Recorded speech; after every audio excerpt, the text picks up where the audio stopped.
Bonjour les amis, alors on va parler aujourd'hui de droit de succession et de la déclaration après assez hallucinante de Yael Braun-Pivet, qui est la présidente de l'Assemblée nationale. Alors c'était dans une émission de radio euh, ou de télévision d'ailleurs, où elle déclarait ceci, que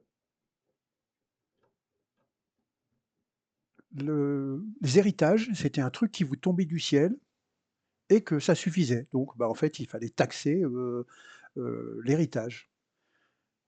Alors, je ne sais pas d'où elle sort, cette dame.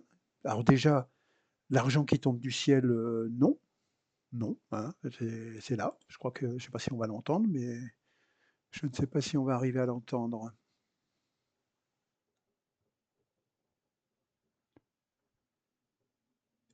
Héritage, est-ce qu'il faut taxer pour ramener de l'argent et mettre de l'équité fiscale? Faut-il songer à taxer les gros héritages? En fait, alors j'avais pas parlé des gros héritages, j'avais parlé notamment des héritages en rebond, c'est-à-dire des héritages qui, comme ça, passent de génération en génération. Vous savez, le truc qui vous tombe du ciel, il y a un moment où ça suffit, ça peut pas Donc comme ça oui, se il faut poursuivre sur taxer des davantage générations les et des héritages. générations.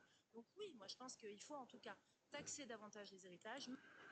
Voilà, bon, tout est dit, hein, je pense, dans cette déclaration. Alors, il faut quand même qu'on regarde qui est Madame Braun-Pivet. Alors, Madame Braun-Pivet, c'était une avocate qui était dans les années 2000, hein.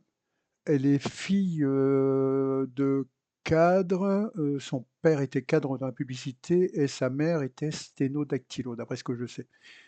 Voilà, c'est quelqu'un qui a fait la plupart de sa carrière entre un peu le caritatif, mais beaucoup le Parti socialiste, hein, puisque on apprend qu'elle était trésorière de la section Parti socialiste à Tokyo.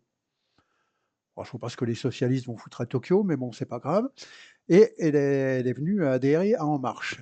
Et elle est vraiment. Alors, cette personne qui vient nous parler de l'argent qui tombe du ciel, on va regarder de près. L'argent qui tombe du ciel, voilà. On nous dit pour un salaire et avantage dont bénéficie Yael Braun-Pivet. Donc, un député classique, c'est 5 931 euros par mois. Alors, plus ce qu'il a, nanana, au total, un député français perçoit 7 637 euros, soit 5 950, ouais, presque 6 000 euros net, quoi.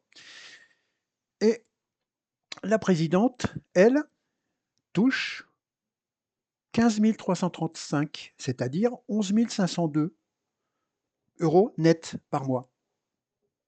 Bien entendu, logé, puisque madame n'est pas, elle n'a pas un loyer à payer sur Paris, hein, vous inquiétez pas, hein.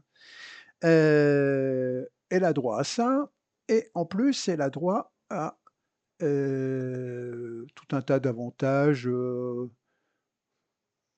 voilà, crédit collaborateur, elle a le droit de se payer des attachés parlementaires, nanana, oh.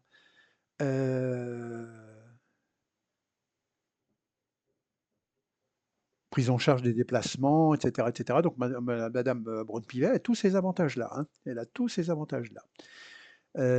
Et selon une étude de deux sociologues parue en 2023, les députés font partie des 3% des Français les mieux payés. Et c'est cette dame-là qui vient nous parler d'argent qui tombe du ciel. Mais on hallucine, on hallucine. Et d'où elle a vu que cet argent tombait du ciel? Là, le- les droits de succession, je vais vous montrer ce que c'est que les droits de succession. Les droits de succession, le barème des droits de succession, le voilà. Alors ça, attention, c'est les successions en ligne directe. C'est-à-dire que vos parents vous laissent pas de biens, mais de l'argent sur un compte. On va partir de cette hypothèse-là. Alors si vous laissez en dessous de 8 000 euros, pas de problème, c'est pas taxé. Si vous laissez plus de 8 000 euros, c'est taxé à 5%, même sur leur compte en banque. Ils vous laissent 10 000 euros, vous payez 10%, c'est-à-dire il y a 1 000 euros qui vont d'office à l'État. Et alors, si jamais ils vous laissent plus, ils vous laissent, je sais pas, 20 000 euros, bah alors là, tranquille, hein, c'est le jackpot, c'est 20% qu'on vous prend. Et plus le montant monte, plus... Alors, s'il vous laisse un bien, vous avez une maison, par exemple. Sur ce bien, vous avez 100 000 euros sur lesquels vous n'êtes pas taxé. Mais ensuite, vous êtes taxé sur le reste. Et on va prendre un exemple. Voilà. Et il nous donne là. Monsieur et Madame Martin décèdent et laissent un logement d'une valeur de 1000 à leur fils Jean. Oui, alors là, 1000 c'est un peu... Non, on va prendre cet exemple-là, oui, ça sera plus simple. Un enfant reçoit un héritage de 180 000 euros de son père. 180 000 euros, c'est le prix d'un appartement, donc ça ne me paraît pas délirant. Donc on applique un abattement de 100 000 euros sur lequel l'enfant n'est pas imposé, mais ensuite il y a le barème sur les 80 000 et on sera à 20%. Alors il va y avoir, ça va se passer comme ça, 5% sur la première tranche, 10% sur la deuxième tranche, 15% sur la troisième tranche, 20% sur la quatrième tranche. Donc, au total, les droits de succession s'élèveront à 14 194 euros. S'il n'a pas, si ce jeune, il est encore, par exemple, en train de faire des études, qu'il n'a pas les moyens de reprendre, de verser ces 14 000 euros, parce que je vous rappelle que vous avez 6 mois pour les payer, les droits de succession, hein. Vous n'avez pas 10 ans. Hein. Eh bien, dans ce cas-là, on va lui dire, bah vendez, vous vendez le bien, c'est tout. C'est tout. Voilà. Alors, les transmissions entre époux sont en transmission entre époux, c'est-à-dire quand le mari décède et que c'est la femme, ils sont exonérés de droits de succession. Les donations entre époux, il y a un abattement, etc., etc. Et alors, si jamais ce n'est pas, par exemple, entre frères et sœurs, moi j'ai eu le cas dans ma famille, hein, un frère qui a hérédité de son autre frère, c'est 35% sur la tranche inférieure à 24%, 45% après. Et après, on vous dit que c'est de l'argent qui tombe du ciel. Non mais attendez, l'argent qui tombe du ciel, il est où là? L'argent qui tombe du ciel, c'est pour l'État. C'est pas pour la personne qui vient de toucher. C'est pour l'État.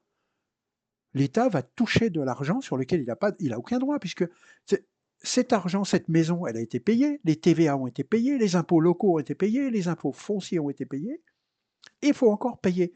Et la France fait partie en Europe des pays les plus taxés au niveau du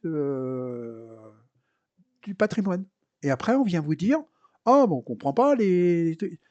Mais si encore cet argent, il était bien utilisé, on pourrait comprendre que ce soit quelque chose d'intéressant et puis de dire, bah voilà, l'État va à l'hôpital, à l'école, etc. Mais non, non, cet argent, il est très mal utilisé. Et il est très mal utilisé par des gens comme ça, comme Madame Braun-Pivet. Voyez, hein? Quand on sait, par exemple, j'ai lu il n'y a pas très longtemps qu'au Sénat, il y a 4 employés par sénateur. C'est-à-dire, il y a 4 personnes pour un sénateur.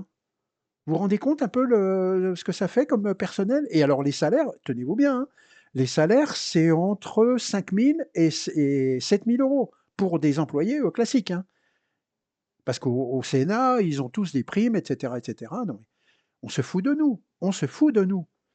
Franchement, Madame Braun-Pivet, fermez-la. Taisez-vous. Ne venez pas la ramener dans des cas comme ça.